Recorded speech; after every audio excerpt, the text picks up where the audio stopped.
সেনানিবাস হওয়ার পর অবকাঠামোগত পরিবর্তন আর উন্নয়নের ছোঁয়া লেগেছে পাহাড়ে ঘেরা কক্সবাজারের রামুতে। এলাকার শিক্ষা উন্নয়নের অংশ হিসেবে আগস্টে উদ্বোধন হবে ক্যান্টনমেন্ট পাবলিক স্কুল। এসব আশার সঞ্চার করেছে পাহাড়ি জনপদে।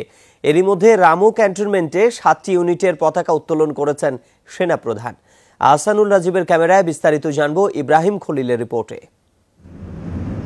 রামু পাহাড় ঘেরা কক্সবাজারের এই উপজেলায় যেদিকে চোখ যায় দিগন্তজোড়া গাঢ় সবুজে ঘেরা উঁচু নিচু পাহাড়।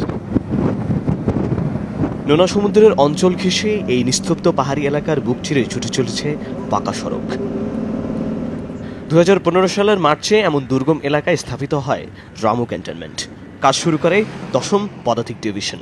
রাস্তাঘাট, আবাসন, শিক্ষা ব্যবস্থা সব জায়গায় উন্নয়নের ছোঁয়া লাগে ধীরে ধীরে।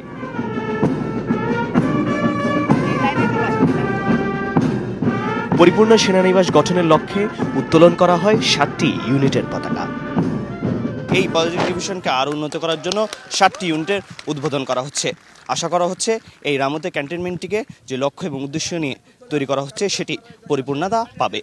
অনুষ্ঠানে সেনাপ্রধান জানান, উন্নয়নের কাজকে ত্বরান্বিত করতে সমন্বিতভাবে কাজ করে যাচ্ছে সেনাবাহিনী।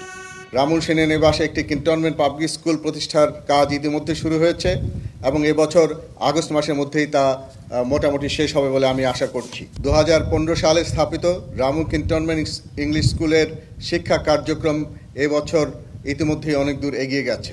সেনাপ্রধান বলেন, পর্যটন, অর্থনৈতিক ও কৌশলগত কারণে কক্সবাজারে সেনানিবাস স্থাপন করায় একটি সময় উপযোগী সিদ্ধান্ত। সেই লক্ষ্যেই নির্মাণ কাজ চলছে জানান তিনি। এই এলাকায় সেনানিবাস প্রতিষ্ঠার মাধ্যমে অবকাঠামোগত উন্নয়ন সহ সামাজিক অর্থনৈতিক উন্নয়নের নতুন প্রাণ সৃষ্টি হয়েছে। রামুর নয়নাভিরাম প্রাকৃতিক শোভা আর সাম্প্রদায়িক সম্প্রীতি অক্ষুণ্ণ রেখে জনবান্ধব উন্নয়নকেই বেশি গুরুত্ব দিচ্ছে সেনাবাহিনী। ইব্রাহিম খলিল, যমুনা নিউজ, রামু, কক্সবাজার।